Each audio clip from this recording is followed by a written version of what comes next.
हाँ जी भाई साहब, so welcome back to another video. और आप लोगों ने पिछले वीडियो में तो देख लिया था कि हम लोगों ने हंसते खेलते जोजिला क्रॉस कर लिया था। अब जोजिला क्रॉस करने के बाद हमको जाना था यहाँ से द्रास वार मेमोरियल। उसके पहले भाई साहब जबरदस्त वाली भूख लगी थी, तो सबसे पहले हमको इंतजाम करना था हमारे नाश्ते का। वो हमने कैसे किया, आइए देखते हैं। सब नज़ारे ही नज़ारे हैं और ये देखिए साहब क्या ब्यूटीफुल सी जगह है। मैं आप लोगों को दिखाना चाहता हूँ लेह लद्दाख। ट्रैवल कर रहे हैं लेह की यात्रा पे और हम लोग निकले हुए हैं 4 साल के बच्चे के साथ और कोशिश कर रहे हैं कि लेह लद्दाख कंप्लीट करें। लास्ट व्लॉग में आप लोगों ने देखा होगा we have cross Zojila pass. Amazing वाली ड्राइव थी यार, और गाइस आप लोगों ने बहुत प्यार दिया। आई थिंक आप लोगों को मजा आया होगा वो व्लॉग देखने में। एक बात बता दूं, जब भी इस पत्थर के पास से गुजरता हूँ ना, मेरे तो रोंगटे खड़े हो जाते हैं वाकई में यार। और देखिए क्या नज़ारे हैं यार। इन्हीं नज़ारों के साथ हम आगे बढ़ते चले जा रहे हैं। और ये कारगिल बैटल स्कूल बना हुआ है लेफ्ट हैंड साइड में मेरे, बहुत ही ब्यूटीफुल है। Addressing this beautiful place. आप लोगों को पता है guys, Dras one of the most coldest places in world. Second coldest place है ना। ट्रेडिशनली द्रास को हेम बाब्स भी बोला जाता है। अब आप पूछोगे कि ये हेम का मतलब क्या होता है। बहुत ही सिंपल है, स्नो लैंड। द वर्ड हेम मीन्स स्नो। यहाँ का जो एवरेज टेम्परेचर है वो -20 डिग्री सेल्सियस होता है। द्रास को द गेटवे ऑफ लद्दाख भी बोला जाता है और ये लगभग 10,800 फीट की हाइट पर मौजूद है। पता नहीं यार लोग कैसे रहते होंगे, हम तो साला 10 के अंदर ही कांप जाते हैं। बहुत ही शानदार। सामने देखिए रिवर है। We have reached Drass town. यही वो जगह है, मैं आपको बता दूं, बहुत शानदार वाली बर्फ पड़ती है। सर यहाँ पे बर्फ कितना पड़ जाता होगा? अच्छा, आपका यहाँ पहले तो आज से 10 साल पहले तो कम से कम यहाँ पे 10-12 फुट बर्फ 12 फुट पड़ता था। Guys we are at Drass और ये सामने देख सकते हैं हम लोग the second coldest inhabitant place in the world. और बिल्कुल सामने पुलिस स्टेशन के हमने हमारा ढाबा खोल लिया है। जो पराठे बना के लेके आए थे ना, उनको गर्म कर रहे हैं और ऋषिका को पराठा और बटर ऑलरेडी दे दिया है। इसको खाना खिलाना बहुत ज़्यादा इंपॉर्टेंट है। ये पराठा बटर खा रही है। She is looking quite comfortable. अभी तक तो सब कुछ ठीक है, आगे देखते क्या है। तो खाना जो अपन ये लेके आए थे, अपने पास चने हैं और अपने पास जो है ये पराठे। यहाँ तक तो सब कुछ ठीक था, मगर हमने एक मुसीबत मोल ले ली थी। रोड साइड ढाबों के पास हमने हमारा किचन खोल दिया था, जिससे वो लोग काफी ज्यादा नाखुश थे। ये पराठे मेरे यहाँ पे सिकते जा रहे हैं और अब अंदर जो है अपने चने उसको गर्म नहीं करेंगे। So this all things are ready over here. और बस यहाँ पे देखो थोड़ा जाम वाम लगते जा रहा है इधर।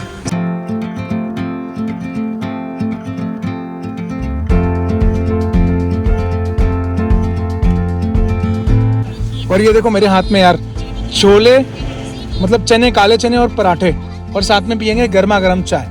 अंडे ले लिए मैंने साथ में, एक गर्मा गर्म चाय, पराठे और अपने काले चने। ढाबे वाला मुझसे काफी ज्यादा नाराज था कि सरदार जी ने सिर्फ 20 रुपए की चाय ली और नाश्ता खुद बना के लेकर आया है। आपका स्माइल, अरे आपका स्माइल बहुत अच्छा है, क्या बात है। तो हमने स्माइल भाई से हम लोगों ने अभी फ्रूट्स लिया है और अंडा फिलअप कराया है। द्रास में आते ना, रेलवे पुलिस स्टेशन के आगे थोड़ा आएंगे तो इनका फ्रूट शॉप मिलेगा आपको। तो सर के पास जाएं, वेजिटेबल, फ्रूट्स, अंडा सब कुछ मिलेगा। ठीक है स्माइल भाई, मुलाकात करते हैं फिर।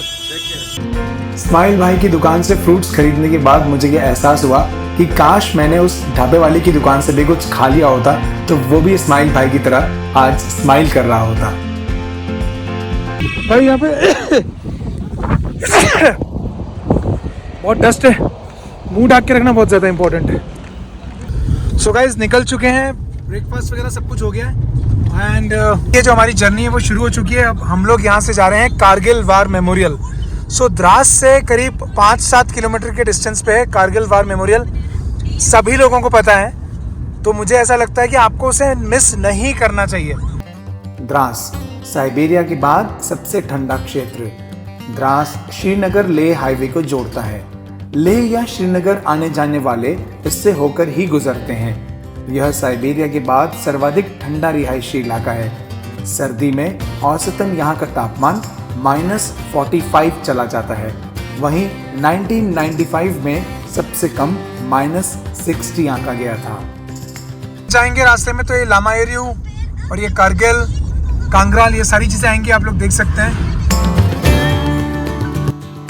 तो आइए मिलकर देखते हैं कारगिल युद्ध स्मारक, जिसे द्रास युद्ध स्मारक के नाम से भी जाना जाता है। कारगिल युद्ध स्मारक पर जाना किसी के लिए भी जीवन का शानदार अनुभव हो सकता है। पाकिस्तान के साथ साल 1999 से 2000 के बीच हुए युद्ध में वीर गति को प्राप्त 500 से ज्यादा भारतीय सैनिकों को समर्पित इस स्मारक में फहराता भारत का राष्ट्रीय ध्वज तिरंगा दूर से ही उन लोगों को आकर्षित करता है जो कश्मीर से लेह जाने के लिए हाईवे से गुजरते हैं। पाकिस्तानी घुसपैठियों को खदेड़ने के लिए भारतीय सेना के छेड़े गए ऑपरेशन विजय की स्मृति में बने इस यादगार को देखने रोजाना हजारों पर्यटक यहाँ से गुजरते हैं। I will tell you, this is Kargil war memorial और शहादत यहाँ पे लिखी गई थी। हम तो इतने आराम से यहाँ पे ब्लॉग बना रहे हैं, मैं आपको फ्रैंकली बताऊँ, और हालत बहुत ख़राब हो गई थी। हिस्ट्री के बारे में अपन बात करेंगे। इतने सारे हमारे तिरंगे झंडे जो हैं शान से लहरा रहे हैं। एंड दिस वाज ऑपरेशन विजय। अगर आप लोगों को याद हो 1999 में जब हम लोग पढ़ाई किया करते थे, आराम किया करते थे, मस्ती किया करते थे, यहाँ पे जंग लड़ी जा रही थी। ये है ऑपरेशन विजय।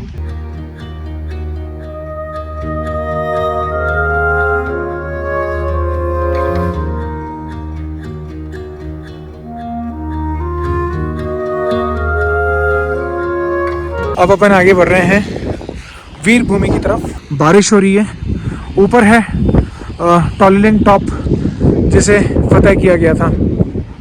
गाइस आप लोगों को बता दूं कि यहाँ पे जो है देखिए हमारे जो वीर सिपाही थे उनका स्मारक बनाया गया है यहाँ पे, and you can see this. भारतीय सेना के जाबाजों को श्रद्धांजलि देने व पाक सेना पर विजय को याद रखने के लिए लद्दाख के कारगिल जिले के द्रास सेक्टर में सुर्ख लाल पत्थरों से कारगिल वार मेमोरियल को बनाया गया है।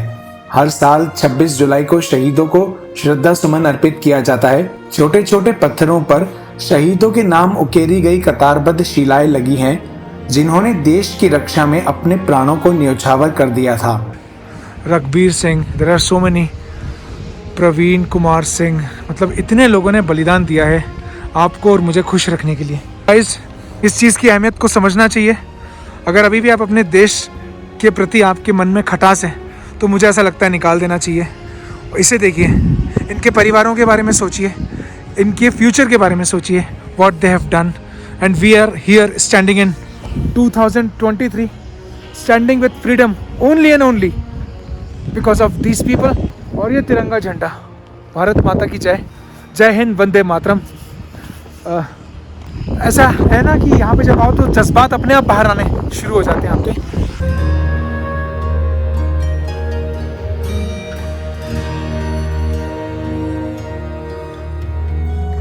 कारगिल युद्ध को जीतने में इन बोफोर्स तोपों की अहम भूमिका रही, जिनकी खरीद को लेकर 1980 के दशक में भारत में जबरदस्त रणनीतिक तूफान उठा था। पहाड़ों पर कब्जा जमाए पाकिस्तानी सैनिकों को खदेड़ने में यहाँ तैनात की गई 100 बोफोर्स तोपों और मल्टी बैरल रॉकेट लॉन्चर के हमले जबरदस्त मारक साबित हुए थे। यहाँ पाकिस्तानी सेना के बंकर भी रखे हैं, जिनका इस्तेमाल पाकिस्तानी सैनिकों ने छिपकर हमला करने के लिए किया था।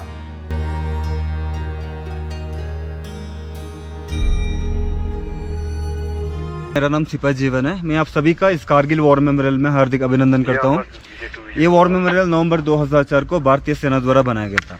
Kargil war memorial Dras sector में बनाने का मुख्य कारण यह था कि कारगिल युद्ध का एक बड़ा भाग द्रास सेक्टर से लड़ा गया था। इसके अलावा आप जिस स्थान पर खड़े हैं वहां से उन पहाड़ियों की चंद एक चोटियां नजर आती है, जिन पर सन 1999 में पाकिस्तानी सेना ने धोखे से घुसपैठ की थी। अब जिस रास्ते से आया है उसे NH1 के नाम से जाना जाता है। यह राष्ट्रीय राजमार्ग लेह और कारगिल को श्रीनगर से जोड़ता है। हम समुद्र तल से लगभग 10,500 फीट की ऊंचाई पर खड़े हैं। यहाँ से लाइन ऑफ कंट्रोल उत्तर दिशा की ओर लगभग 9 किलोमीटर की सीधी दूरी पर है। आपके सामने जो पहाड़ दिखाई दे रहा है नाम टोलोलिंग। टोलिंग पहाड़ की ऊंचाई समुद्र तल से लगभग 15,100 फीट है। आपका पीछे वहां पर एक ट्रायंगल शेप पीक नजर आएगा, टाइगर हिल। टाइगर हिल की ऊंचाई समुद्र तल से लगभग 16,700 फीट है। टाइगर हिल के बाद एक दूसरी निकली चोटी है राइनो हॉर्न। उसी रिजलैंड पर और एक ऊंचा टॉप है पॉइंट 4875। पॉइंट 4875 को हम बत्रा टॉप के नाम से भी जाना जाता है। सबसे पहले 1972 में एक शिमला समझौता हुआ था। उसका मुताबिक विंटर का टाइम पर हमारा और पाकिस्तानी सोल्जर्स अपना पोस्टों को विड्रॉ करके नीचे आ जाना था। लेकिन 98 के विंटर में हमारा सोल्जर्स तो नीचे उतर चुके थे, लेकिन उनका वहाँ पर एक मस्को वैली है, वहाँ से लेकर सदर्न ग्लेशियर तक लगभग 150 किलोमीटर तक उन्होंने कैप्चर कर लिए थे। उनका मेन मुद्दा ये था कि NH-1 को कैप्चर करना, इसलिए लगातार यहाँ पर NH-1 पर फायरिंग चल रहा था। तो हमारा पहली लड़ाई शुरू हुई टोलिंग से। टोलिंग पॉइंट को कैप्चर करने के लिए भारतीय सेना के 3 बटालियंस को टास्क दिया गया था, 18 ग्रेनेडियर्स, 2 राजपूताना राइफल्स और 18 गढ़वाल राइफल्स को। तीनों बटालियन ने मिलकर फिर से टोलिंग पॉइंट को रिकैप्चर कर लिए। इस लड़ाई के दौरान अपने भारतीय सेना के 3 ऑफिसर, 4 जूनियर कमीशन ऑफिसर्स और 19 जवान वीरगति को प्राप्त हुई। टोलिंग पॉइंट को कैप्चर करने के बाद भारतीय सेना का अगला लक्ष्य टाइगर हिल पर गया। टाइगर हिल को कैप्चर करने का टास्क 18 ग्रेनेडियर्स और 8 को दिया गया था। दोनों ही बटालियन ने 2 जुलाई 1999 से लेकर 11 जुलाई 1999 तक चले इस संघर्षपूर्ण मुकाबले में अलग अलग दिशाओं से हमला किया और दुश्मन को मुंह तोड़ जवाब दिया। इस लड़ाई के दौरान अपने भारतीय सेना के 2 ऑफिसर, 3 जूनियर कमीशन ऑफिसर्स और 30 जवान वीरगति को प्राप्त हुए। ऑपरेशन विजय इस द्रास सेक्टर के अलावा कारगिल, बटालिक और सब सेक्टर हनीफ में भी जारी रहा। वहां पर 13 जम्मू एंड कश्मीर राइफल्स के कैप्टन विक्रम बत्रा एक नारा लगाते हैं, ए दिल मांगे मोर। उसके बाद उनको 0.4875 को कैप्चर करने का टास्क मिलता है। इसमें 13 जम्मू एंड कश्मीर राइफल्स, 17 जाट और 2 नागा तीनों बटालियन ने मिलकर 4 जुलाई से लेकर 7 जुलाई तक ये लड़ाई जारी रहता है। इस लड़ाई के दौरान अपने भारतीय सेना के 3 ऑफिसर्स और 27 जवान वीरगति प्राप्त हुए। 13 जम्मू एंड कश्मीर राइफल्स के कैप्टन विक्रम बत्रा को मरणोपरांत परमवीर चक्र से सम्मानित किया गया। इसमें उन्हीं के बटालियन के राइफलमैन संजय कुमार को भी जिंदा ही परमवीर चक्र से नवाजा गया था। इस पूरे कारगिल युद्ध में अपने भारतीय सेना के कुल 559 जवान वीरगति के प्राप्त हुए और 1536 जवान घायल हुए। बीच में स्टैचू बना के रखा है और टाइगर हिल की लड़ाई के दौरान एक विक्ट्री का एक फोटोग्राफ खींचा गया था, वो एक एपिक फोटो था, उसको मद्देनजर रखते हुए वहाँ पर एक स्टैचू बना के रखा है, हट ऑफ रिमेम्बरेंस, जिसके अंदर पाकिस्तानी सेना के कैप्चर्ड वेपन्स, कैप्चर फ्लैग और कारगिल युद्ध में जिन जिन बटालियन ने हिस्सा लिया था उन सारे बटालियन की हिस्ट्री को वहाँ पर डिस्प्ले करके रखा है। दिस इज अ गैलरी जिसके अंदर फोटोग्राफी अलाउड नहीं है, so I am keeping my mobile close and then I will witness with my eyes. जो भी होगा मैं बाद में आपको बताऊंगा। इस गैलरी में आपको वो सारी चीजें देखने को मिलेगी जो आप वार के समय समझना चाहते थे। सारे डॉक्यूमेंट्स जो पाकिस्तान की तरफ से सीज किए गए, इनफैक्ट विक्रम बत्रा का वो आखिरी लेटर जो उन्होंने अपने भाई के लिए लिखा था, पाकिस्तान की तरफ से सीज किए गए सारे मोटर्स, उनकी गन्स, आर्टिलरी, बहुत सारी चीजें इसके अंदर मौजूद हैं। किस तरीके से टॉलोलिंग टॉप, टाइगर हिल और दूसरे एरियाज को कैप्चर किया गया, उसका पूरा डेमोन्स्ट्रेशन भी यहाँ पे मेंशन्ड है। और हमारे जितने भी सैनिक थे जिन्होंने अपना सर्वस्व न्यौछावर किया था, उन सब की वीर गाथाएं यहाँ पे लिखी गई हैं।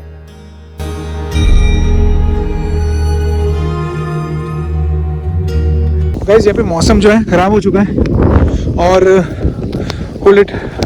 हम लोग जो है अब वीडियो गैलरी की तरफ जा रहे हैं, coming and witnessing this Kargil war memorial. Amazing यार।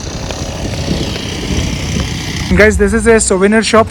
अगर आप लोगों को मैग्नेट्स, की चेन एंड टी शर्ट्स कुछ चाहिए अगर आप लोगों को, तो you can take from here. कुछ यादें कारगिल की। और यहाँ पे एक कैंटीन भी हुआ करती है आई गेस, अभी मुझे पता नहीं ऑपरेशन है कि नहीं। तो यहाँ पे आप लोग सारी चीज़ें ले सकते हैं if you are coming and कुछ यादें अपने साथ आप ले जा सकते हैं। तो ये था सफर द्रास से कारगिल तक का, एंड आई एम श्योर इस रास्ते में आप कारगिल वार मेमोरियल को एस्केप नहीं कर सकते। वार मेमोरियल देखने के बाद आपका अपने देश और अपनी सेना के प्रति जो विश्वास है और जो सम्मान है वो और गहरा हो जाएगा। Makeup set? हाँ बोली थी ना मेकअप सेट चाहिए। मेकअप सेट आगे से ले लेंगे, उन आंटी के पास था नहीं। मैंने कहा था ना। भाई डांट पड़ रही है हमको। अभी चलते हैं, चलो। ये खोलो। भाई पंगा हो गया। जो भी है अब इसके लिए टॉयज आ गए। हम लोग बेसिकली चंचिक मार्केट में, चंचिक कारगिल में। हैप्पी है? हैप्पी पूपी।